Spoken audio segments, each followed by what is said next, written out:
Hey everyone, and welcome to The Explainer. Today, we are diving into a really fascinating and, pretty controversial teaching technique. It promises to unlock a student's academic potential by focusing on one simple idea: the way students actually speak in the classroom. So, let's just start with that big question. Think back to when you were in school. Was it enough to just get the right answer? Or, just maybe, did the precision, the grammar, the whole structure of your sentences, did that play a bigger role than we tend to think?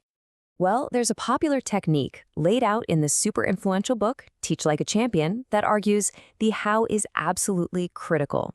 It's called Format Matters, and it's built on this core belief that if you require students to speak in a polished, academic way, you're putting them on a direct path to deeper thinking and, well, future success. So let's take a look at what this actually looks like. Okay, so here's the technique in action. A teacher asks, what is the central theme of the story? And on the left, you've got a pretty typical kind of fragmented answer. Further like thing. Now, a teacher using Format Matters just wouldn't accept that. Instead, they would guide the student to give the response you see on the right. The central theme of the story is man versus nature. The difference is just night and day, right?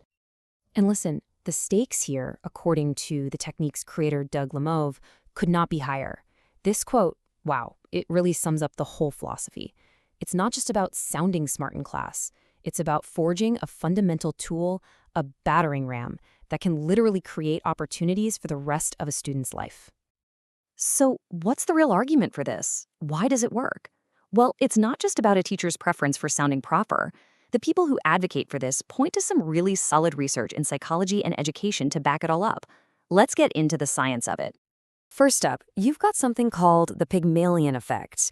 This is a classic idea in psychology. Basically, when teachers have high expectations for their students, those students tend to rise to the occasion. So by insisting on polished, academic language, a teacher is sending this constant, powerful signal that says, I believe you are capable of high-level thinking, and your ideas are important enough to be said with care. And then there's cognitive load theory. Think about it. Our brains can only juggle so much information at one time. When an answer is vague or all jumbled up, your brain, and the brains of everyone listening, has to work overtime just to decode what's being said. That leaves way less mental bandwidth for the actual learning part. A clean, complete sentence, it reduces that load, making it way easier for knowledge to actually stick. And finally, linguists often talk about two types of language.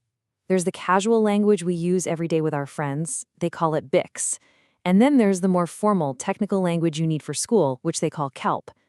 Format Matters is basically a boot camp for that academic language, explicitly teaching the words and the sentence structures students absolutely need to succeed in school. And here's where you can see how it all clicks together. Insisting on complete sentences, that links right back to reducing that cognitive load. Requiring academic vocabulary, well, that's a direct way to build up that academic language proficiency, that CALP. And practicing the right grammar out loud, you're literally building the foundation students are going to need for all that formal writing later on. It's a whole system. But, and this is a really big but, it's not that simple. As this technique has gotten more and more popular, a really serious and important critique has come up from sociolinguists and educators who are focused on equity in the classroom. And that whole critique kicks off with a really tough question. What are we really doing when we enforce one single, standard way of speaking in a classroom, especially when we live in a country with such incredible linguistic diversity? Is it truly fair? Now, this is a pretty heavy charge coming from scholars in the field. They argue that when a school starts actively policing language that doesn't fit a narrow standard, it can cause real, actual harm. So let's break down what they mean by that. Okay, the heart of the critique is this. From a linguistic point of view, all dialects are equally complex, equally rule-governed, and equally valid. There's just no such thing as a scientifically better dialect. So when we enforce just one standard, we risk sending a message that a student's home language, the language of their family and their community, is somehow wrong or less than. And that can crush their confidence, make them afraid to speak up, and for many students of color, it can feel like a direct attack on their identity. So what do we do? We've got two powerful arguments staring each other down. One says this technique is a key to opportunity. The other says it's a tool of exclusion. How do we square that circle? Well, the answer might just lie in a concept called code switching. Code switching is something most of us do without even thinking about it. You probably speak a little differently to your boss than you do to your best friend or your grandma, right? It's just about consciously choosing the style of language that fits the situation you're in. And this idea completely changes the goal of Format Matters. Suddenly, it's not about correcting a wrong way of speaking anymore. Instead, it becomes about explicitly teaching students an additional tool for their toolbox. The goal is to give them access to what's often called the dialect of power, that standardized English used in universities and boardrooms, without ever suggesting that their home language is anything less than perfect. So how does a teacher actually do this in a fair way? Well, experts suggest 3 key steps. First, you have to treat standard English as an addition, not a replacement. Second, you got to be honest with your students about why this stuff matters. You actually talk about language and power. And third, be smart about it. Let them use informal, comfortable language when they're brainstorming and being creative, and then shift to requiring that formal structure for the final, polished answer.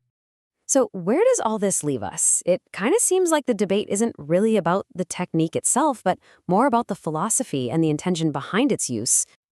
And that's really the ultimate takeaway here. Format Matters is, without a doubt, a powerful tool. But like any tool, its effect, whether it builds students up or shuts them down, depends completely on the person using it and why they're using it. It's all in the how. If there's one crucial thing to remember from all of this, it's this. The goal should be to help a student develop their own authentic academic voice, not to enforce some kind of robotic compliance. It's got to be about empowerment, not control. Which really leaves us with one final question to think about. Do we see academic language as a gate that's being guarded to keep some people out? Or do we see it as a key, a powerful tool that we have a responsibility to share with every single student so that they can unlock any door they choose?